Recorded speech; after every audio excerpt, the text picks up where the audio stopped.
हाँ जी, अगला जो स्टैंडर्ड है वो भी लैब से ही रिलेटेड है। तो पहले लैब सर्विसेज की बात की थी हमने, ठीक है ना, लैब की सर्विसेज की बात कर रहे थे। अब हम बात करेंगे लैब की क्वालिटी की, उसको कैसे हम एंश्योर करेंगे, इस बारे में इस एएसी कौन सा पहुंच गए 7, यानी कि चैप्टर 1 जो एएसी है उसका 7th स्टैंडर्ड हम यहां पर पढ़ रहे हैं। सो क्वालिटी कैसे एंश्योर करेंगे, तो इसके लिए एनएबीएच की गाइडलाइन कहती है कि हर लेबोरेटरी को EQAS external quality assurance system इसमें पार्टिसिपेट करना चाहिए। क्यों करना चाहिए? क्योंकि ये जो इक्वास जो लैब प्रोवाइड करती हैं वो उनका स्टैंडर्ड बहुत हाई है। तो उस स्टैंडर्ड से जब हम अपने लैब में इक्वास का पार्टिसिपेशन करते हैं तो हमारा भी स्टैंडर्ड बढ़ जाता है, हमारी रिपोर्ट क्या हो जाती हैं, ट्रस्टवर्दी हो जाती हैं। हमें अपने रिपोर्ट्स पर लैब टेस्ट जो कि जो रिपोर्ट उस पर हमें क्या लगने लगता है, कॉन्फिडेंस आ जाता है। अब कैसे करें, इक्वास कैसे कर सकते हैं? सो बहुत सारी लैब हैं अवेलेबल हमारे इंडिया में, जैसे सर गंगाराम देता है, RML है, आपका CMC विल्लौर है, आपका एम्स है, एम्स दिल्ली।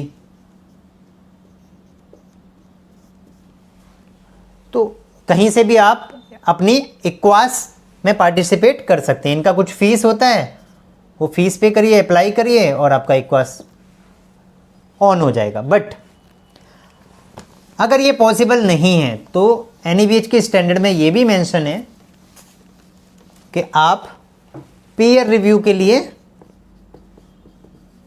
अपने सैंपल्स को एक्सचेंज कर सकते हो किसी दूसरी लैब में जो NABL अप्रूव्ड हो। तो आपने कोई टेस्ट किया, उसका सैंपल आपने दूसरी लैब में भी भेज दिया। मंथली कुछ आप सैंपल साइज ले सकते हैं कि हम इतना परसेंटेज अपने सैंपल्स को पीयर रिव्यू करेंगे। वो आपको भेजना है दूसरी लैब में और कंपैरिजन करना है, जहाँ पर भी, चाहे वो इक्वास हो चाहे वो हमारा पीयर रिव्यू हो, जहाँ पर भी नेसेसरी एक्शन लेने की ज़रूरत है, जहाँ पर भी जो डिफरेंस है वो मेजर आ रहा है तो हमें उसमें नेसेसरी एक्शन लेने की ज़रूरत पड़ेगी, चाहे इक्वास हो चाहे वो पीयर रिव्यू। इतना क्लियर है?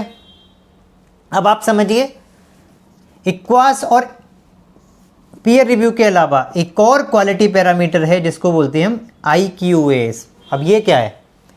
Internal quality assurance system. Basically हम जो कंट्रोल निकालते हैं ना लैब में, वो इक्वास सिस्टम है, तो उससे हम चेक करते हैं, ठीक है। स्टैंडर्ड डेविएशंस वगैरह भी होते हैं इसमें। अगर आपकी NABL लैब होगी तो आपको इसके बारे में आइडिया होगा। मैं आपको बेसिक्स यहाँ पर बता रहा हूँ कि क्या मेनली रिक्वायरमेंट होता है, ठीक है। तो इक्वास LJ चार्ट वगैरह आप उसमें निकाल के रख सकते हैं। इसके अलावा एक और मेजर पॉइंट है इस स्टैंडर्ड में, verification and validation of test. अब ये कैसे करेंगे? अगर हम फर्स्ट टाइम कोई नया टेस्ट शुरू कर रहे हैं तो हमें क्या करना पड़ेगा, उसका स्टैंडर्ड प्रोटोकॉल्स बनाना होगा और उसको हम वेरीफाई कर सकते हैं अपने रिएजेंट से, या हम नॉर्मली भी टेस्ट कर रहे हैं तो प्रीवियस जो हमने रिएजेंट किया था या कंट्रोल था उससे हम कंपैरिजन करके वेरिफिकेशन एंड वैलिडेशन कर सकते हैं। तो न्यू जब भी होगा तो मेनली हमें उसकी मैथडोलॉजी, उसका प्रोसेसिंग, सब चीज़ें स्टैंडर्ड हमें बनाना होगा और उसको वेरीफाई वैलिडेट करना होगा। इक्वास या एक्वास का भी हम हेल्प ले सकते हैं। Once it is done we can continue. हमें थोड़ा सा भरोसा हो जाएगा कि हमने जो न्यू मेथोडोलॉजी ली है वो टेस्ट जो रिजल्ट्स आ रहे हैं वो एज पर स्टैंडर्ड है। इसके अलावा क्वालिटी एश्योरेंस में और क्या आता है, उसके लिए मोस्ट इम्पोर्टेंट है हमारी जो मशीन्स हैं, यानी कि लैब के जो इक्विपमेंट हैं,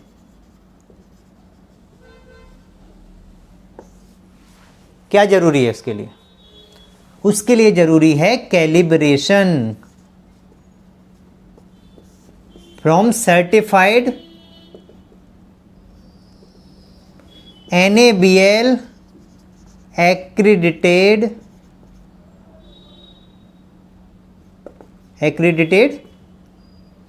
एजेंसीज जो कैलिब्रेशन देती हैं।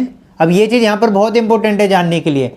NABL कई सारे लोग कैलिब्रेशन करते हैं, लेकिन आपको ये चेक करना है कि वो ऑथराइज्ड भी है कि नहीं कैलिब्रेट करने के लिए वो एजेंसी। वो आप कैसे देख सकते हैं? उसके पास NABL का सर्टिफिकेट होगा, उसमें स्कोप होगा। तो ये भी ध्यान रखने की चीज़ है कि उसके पास क्या क्या स्कोप है जिसको वो कैलिब्रेट कर सकता है। अगर उसके पास स्कोप में कोई इक्विपमेंट मेंशन नहीं है तो वो उसको कैलिब्रेट करेगा तो वो वैलिड नहीं माना जाएगा। इस चीज़ का भी ध्यान रखिए। ये मैंने आपको एक एडिशनल चीज़ बता दी है जो जनरली कुछ लोगों को नहीं पता होता। तो ये इस चीज़ का भी ध्यान रखना है, कैलिब्रेशन तो कराना ही कराना है, बट वो सर्टिफाइड एजेंसी से भी होना चाहिए। और जब उसमें कोई करेक्टिव एक्शन कुछ लेना है, किसी में कोई इक्विपमेंट में कुछ गड़बड़ है तो उसको ठीक भी करवाना है, करेक्टिव एक्शन जरूर लेना है। तो एक ये भी चीज़ हमें ध्यान रखने की ज़रूरत है कि क्वालिटी एश्योरेंस फॉलो करने के लिए हमें क्या करना पड़ेगा? आपको कैलिब्रेशन कराना पड़ेगा। कैलिब्रेशन से इक्विपमेंट का क्वालिटी जो है वो मेंटेन बना रहता है, ठीक है ना। और क्या कर सकते हैं हम क्वालिटी मेंटेन करने के लिए? आपको क्या लगता है? हाँ जी, आप बताओ। बिल्कुल ठीक, हमें अपने कंसल्टेंट यानी कि रेफरिंग डॉक्टर्स या रेफरिंग फिजिशियन, उनसे फीडबैक लेना चाहिए। क्या लेना चाहिए? फीडबैक। आप मंथली फीडबैक ले सकते हैं लैब के बारे में कि जो टेस्ट रिपोर्ट्स मिली उसमें आपका कोई फीडबैक है, कुछ आपको डाउट्स लगा, व्हाटएवर, तो इससे हम इम्प्रूव कर सकते हैं क्वालिटी को। अब एक नया पॉइंट भी आया है इस बार, F ऑब्जेक्टिव एलिमेंट जो है वो बात करता है क्लिनिकोपैथो मीटिंग्स की। बेसिकली जो हिस्टोपैथोलॉजी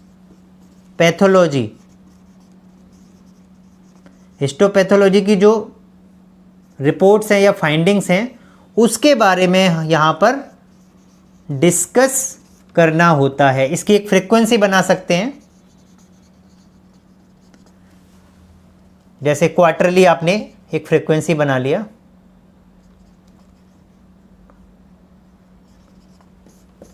क्लिनिकोपैथो मीटिंग्स के लिए, जिसमें कि आपके क्लिनिशियंस जो रेफरिंग क्लिनिशियंस हैं वो लैब के HOD, लैब के doctor, pathologist,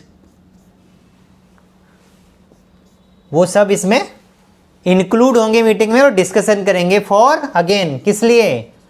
for quality improvement. तो ये जो स्टैंडर्ड है हमारा 7 AAC 7 जिसको हम बोल रहे हैं, ये बेसिकली क्वालिटी के लिए बात करता है। तो अगेन मैंने आपको सारी चीज़ें बता दी, लेकिन एक चीज़ अभी भी मैंने नहीं बोली है, आपको याद आ रहा होगा। कॉमन क्या है? Policy. So whatever we do, हम एक्सटर्नल करेंगे या हम पीयर रिव्यू करेंगे, या इसके अलावा हम इक्वास करेंगे, हम कैलिब्रेशन करेंगे, हम फीडबैक लेंगे, हम वेरिफिकेशन वैलिडेशन करेंगे। व्हाट एवर वी डू उसकी हमारी quality assurance for lab policy होना चाहिए। Policy is the most important requirement, क्योंकि पॉलिसी होगी उसके हिसाब से ही हम उन चीज़ों को कंफर्म कर सकते हैं। सो ये AAC 7 स्टैंडर्ड में क्वालिटी के बारे में था। अगले स्टैंडर्ड में हम लैब का ही एक और पार्ट इंक्लूड करेंगे। Thank you.